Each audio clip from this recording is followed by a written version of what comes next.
स्वागत है आप सभी का आपके अपने YouTube channel Vinod Hindi point में। आज के इस वीडियो में बात करने वाले हैं झारखंड शिक्षक भर्ती परीक्षा के बारे में। 6 to 8 की जो परीक्षा हुई है 23 जून से 29 जून तक ये परीक्षा हुई। आपको बता दें 6 to 8 में कुल 4 पेपर होंगे, जिसमें आपका जो पहला पेपर है वह 23 जून से 29 जून तक चला।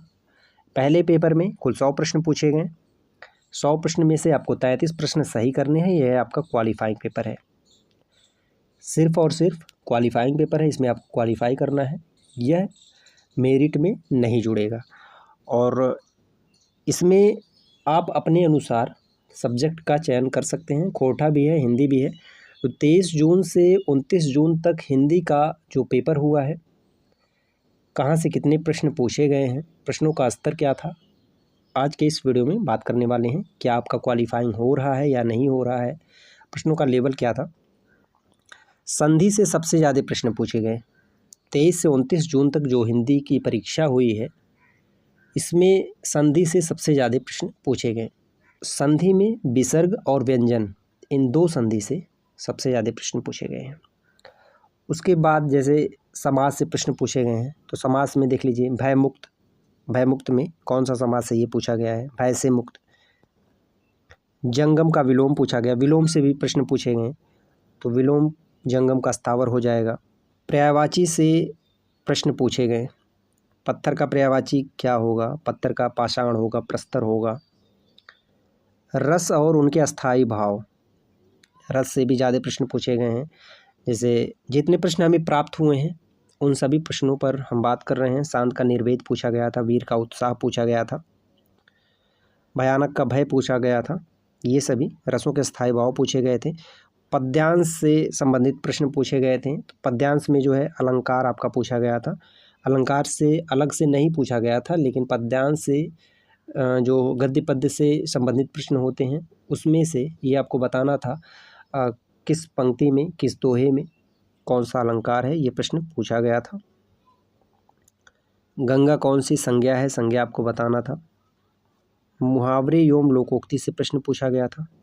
29 तारीख को जो परीक्षा हुई हिंदी का, उसमें महादेवी वर्मा के गद्यांश से संबंधित प्रश्न पूछा गया था। 3 से 4 प्रश्न, 5 प्रश्न पूछे गए थे। उपसर्ग से संबंधित प्रश्न आपका पूछा गया था। उपसर्ग में जैसे परिवार में कौन सा उपसर्ग है, तो परि है, परिकल्पना में परि है, प्रवेश में प्र उपसर्ग है। तो इस तरह के प्रश्न उपसर्ग से भी पूछे गए थे।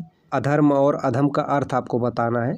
तो अधर्म मतलब पाप होता है, अधम का अर्थ होता है नीच, नीच और पाप होगा।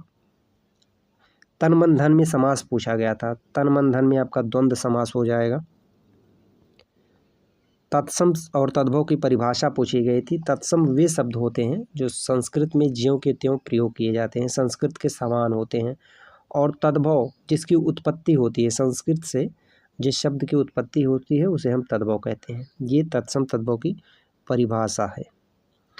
खेत का देखिए, खेत पूछा गया था, खेत आपका तत्सम है या तद्भव है, तो खेत आपका तद्भव होगा। खेत का तत्सम हो जाएगा क्षेत्र, ठीक है, खेत का तत्सम क्षेत्र होगा। यशपाल से संबंधित गद्यांश पूछा गया था 29 तारीख की परीक्षा में। महादेवी वर्मा और यशपाल से दोनों से पूछा गया था। सच जो है इनका भारत विभाजन पर आधारित उपन्यास है, ये प्रश्न पूछा गया था।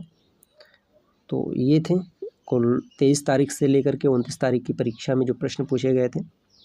बाकी आप कमेंट करके बताएं आपके इन प्रश्नों में से कितने प्रश्न सही हो रहे हैं, क्या आप क्वालिफाई कर रहे हैं।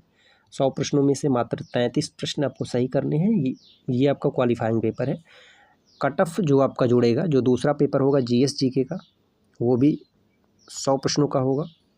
उसके बाद तीसरा पेपर जो होगा वह आपका सब्जेक्ट होगा। तीसरा पेपर होगा 180 प्रश्न का होगा, जिसमें से 90 प्रश्न अंग्रेजी के और 90 प्रश्न हिंदी के होंगे। तो जो आपकी मेरिट बननी है वह 380 पर बनेगी, ठीक है। 380 में 100 प्रश्न आपके जीएसजी के, 100 प्रश्न हिंदी, और 180 में 90 प्रश्न अंग्रेजी, 90 प्रश्न हिंदी। यानी 380 में आपके 180 प्रश्न हिंदी से पूछे जाएंगे, जिसमें साहित्य और व्याकरण दोनों के प्रश्नों का समावेश रहेगा, ठीक है। अब से अगला पेपर जो होगा वह आपका कट ऑफ तय करेगा। वो ये पहला पेपर था, पहले पेपर में सिर्फ आपको क्वालिफाई करना है। देखिए अगले पेपर का एडमिट कार्ड कब तक आता है और उसकी परीक्षा कब तक होगी, हो सकता है 4 से 6 दिन में उसका एडमिट कार्ड आ जाए। आपका मूल सब्जेक्ट अगर हिंदी है, हिंदी विषय से आप 6 to 8 की परीक्षा दे रहे हैं तो चैनल से आप ज़रूर जुड़ जाइए। मिलते हैं अगले वीडियो में कुछ नए प्रश्नों के साथ, तब तक के लिए नमस्कार।